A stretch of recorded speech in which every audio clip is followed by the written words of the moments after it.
Hello बच्चों, आज हम बात करने वाले हैं बर्नौली थ्योरम के बारे में। बर्नौली थ्योरम क्या होता है? According to Bernoulli theorem the sum of the pressure energy, kinetic energy and potential energy. According to Bernoulli theorem the sum of pressure energy, kinetic energy and potential energy per unit volume remains constant for an ideal fluid।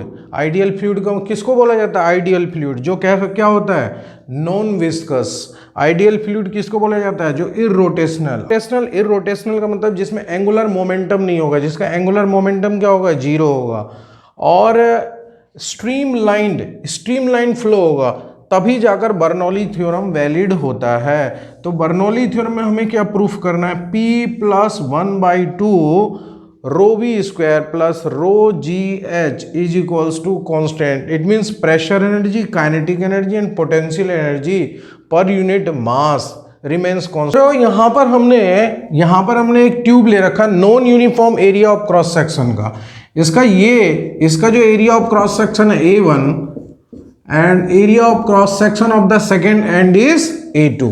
Area of cross section of the first end, it means P is A1. Area of cross section of the second end, it means Q is A2. Non uniform area of cross section का हमने tube लिया है। अब यहाँ जब liquid enter करेगा इस and पर, उसकी वेलोसिटी कितनी है? v1। दूसरे एंड से जब लिक्विड बाहर आएगा तो उसकी वेलोसिटी कितनी है? v2।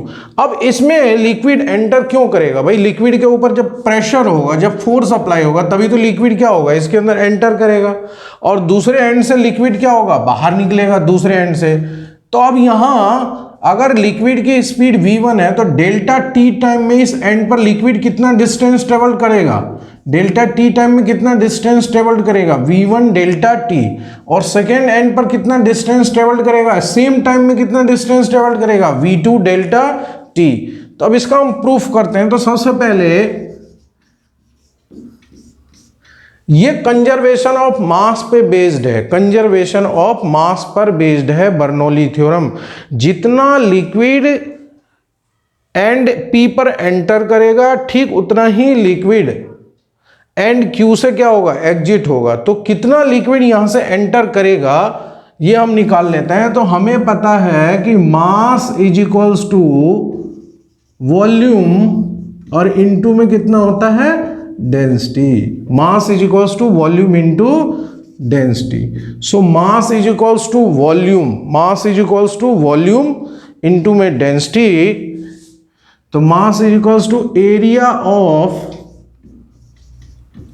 Of cross section into length और इनटू डेंसिटी ऑफ किसकी डेंसिटी? लिक्विड की डेंसिटी ऑफ लिक्विड। तो m इज इक्वल्स टू, अगर हम फर्स्ट एंड के ऊपर बात करेंगे तो फर्स्ट एंड का जो एरिया ऑफ क्रॉस सेक्शन है बच्चों वो कितना है? A1। फर्स्ट एंड का एरिया ऑफ क्रॉस सेक्शन है A1। डेल्टा टी टाइम में कितना लेंथ, कितना डिस्टेंस ट्रेवल्ड किया है? v1 delta T. कितना? v1 delta T. और जो लिक्विड है उसकी डेंसिटी कितनी है? लिक्विड की डेंसिटी है रो। इसका मतलब एंड पी पर जो लिक्विड एंटर कर रहा है उसका मास है A1 v1 डेल्टा टी रो। इसी तरीके से हम दूसरे एंड पर निकाल लेंगे।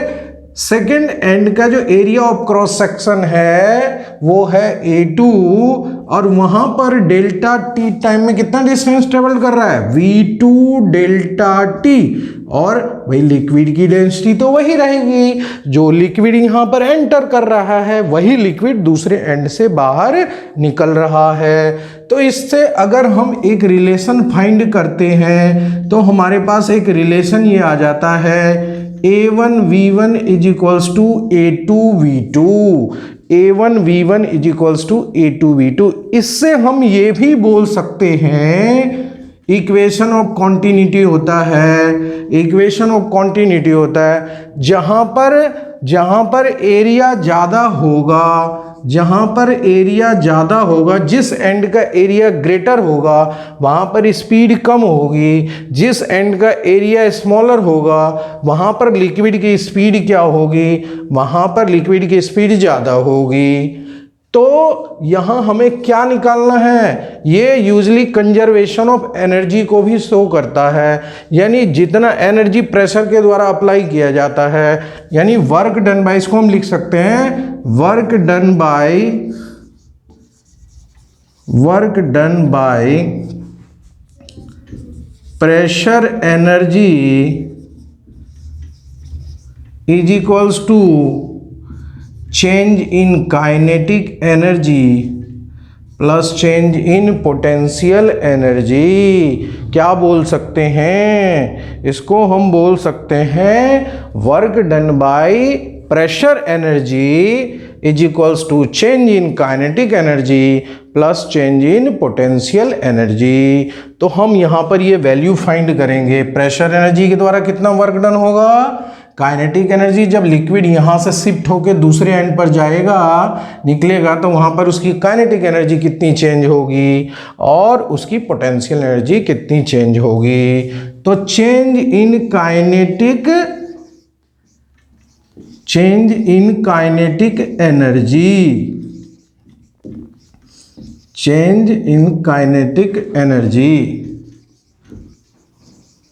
यानी कि delta K is equals to half m v2 square minus v1 square.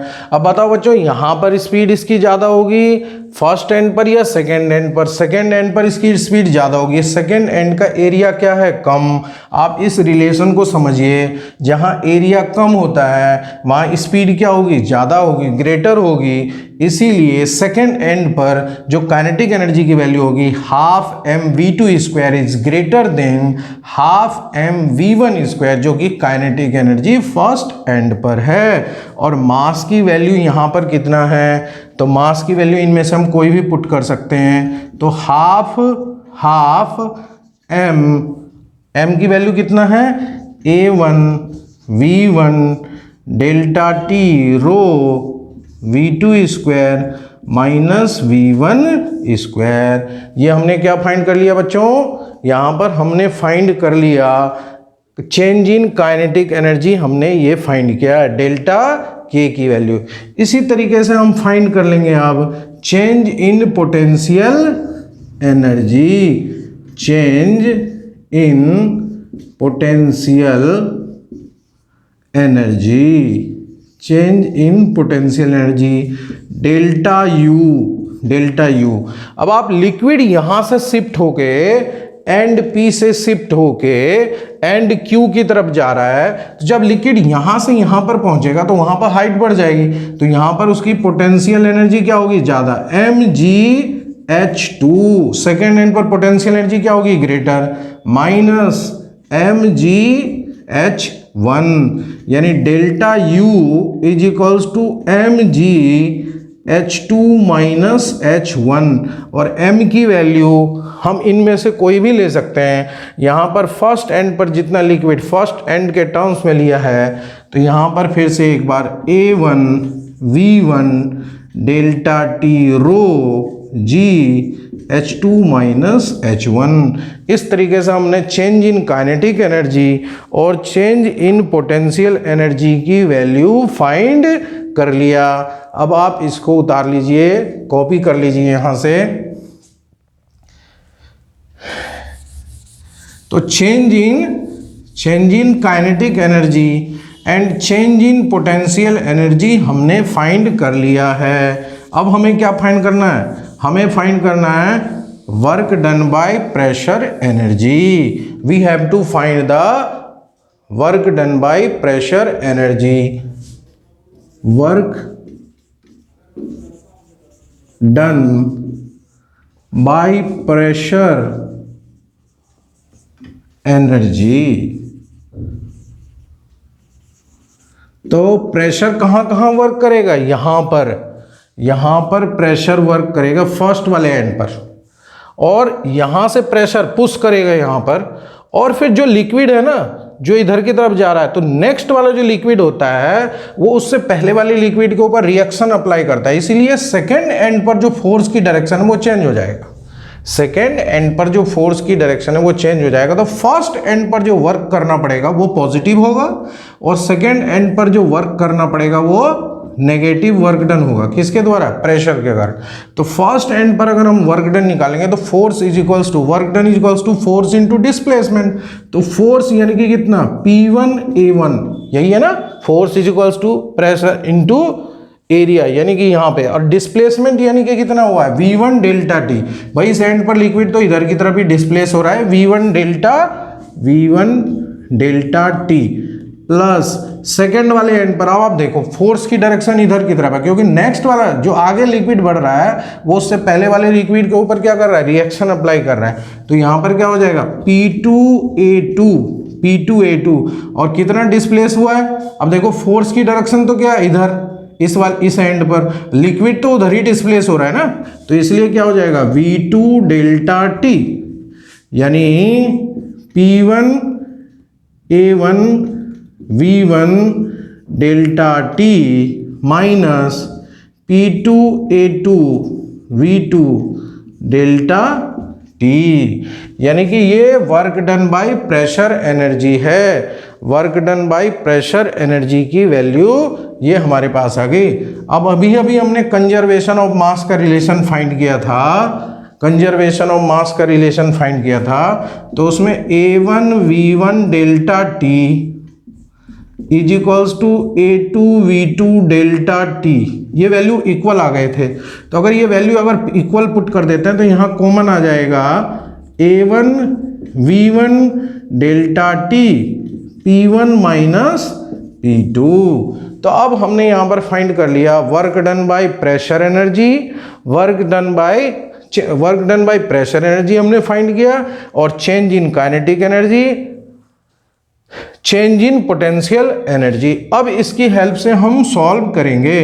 तो इसकी हेल्प से जब हम सॉल्व करेंगे, अभी आपने इक्वेशन लिखा था work done by pressure energy, यानी नेट वर्क डन जितना प्रेशर एनर्जी करता है वो किसके इक्वल होता है? Change in kinetic energy plus change in potential energy के इक्वल। तो प्रेशर एनर्जी के कारण नेट वर्क डन कितना है?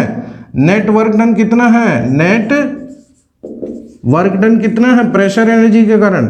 A1 V1 delta T, A1 V1 delta T P1 minus P2। ये प्रेशर एनर्जी धक्का दे रहा है उसको, ऐसे इस एंड से वो धक्का दे रहा है, और जो आगे लिक्विड बढ़ गए हैं वो उसको इधर की तरफ क्या कर रहे हैं? पुश कर रहे हैं, बैक डायरेक्शन में फोर्स अप्लाई कर रहे हैं ऐसे। तो net work done pressure energy के कारण ये होगा is equals to change in kinetic energy. तो डेल्टा के की वैल्यू हमने कितना फाइंड किया था? 1/2। कितना फाइंड किया था? देख लीजिए आप पीछे, इसमें चेंज इन काइनेटिक एनर्जी की value 1/2 A1 V1 delta T, कितना फाइंड किया था? A1 V1 डेल्टा टी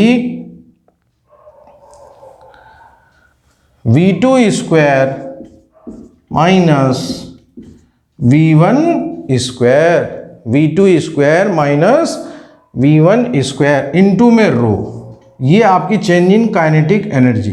अब उसके बाद change in potential energy, A1 V1 delta T, A1 V1 delta T rho G H2 minus H1, H2 minus H1।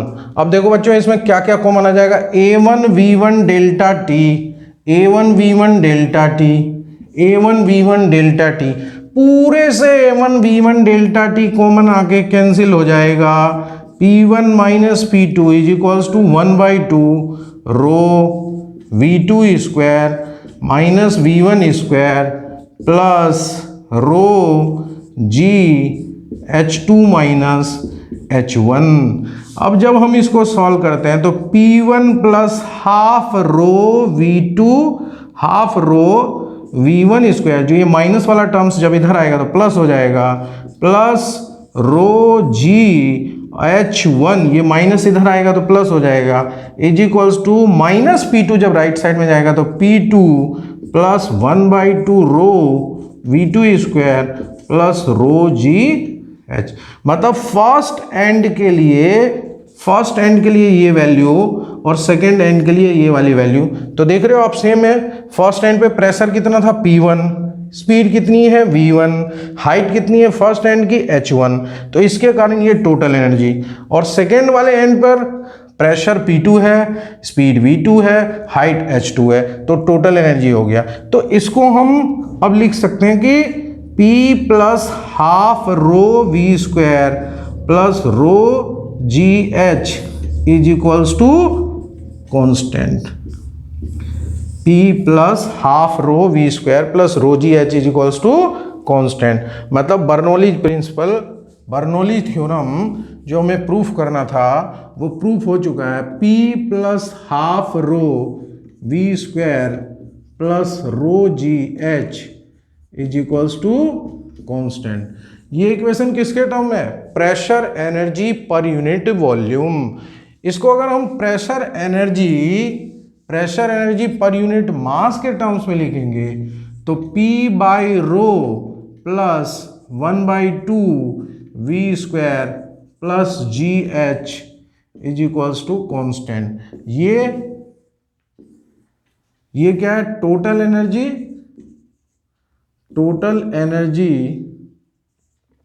पर unit mass, total energy per unit mass. और बच्चों ये क्या है? Total energy per unit volume. तो दोनों ही Bernoulli theorem है दोनों। ये दोनों ही बर्नौलीज थ्योरम है। P plus half rho V square plus rho GH is equals to constant. और ये क्या है? P by rho plus half V square plus GH is equals to constant.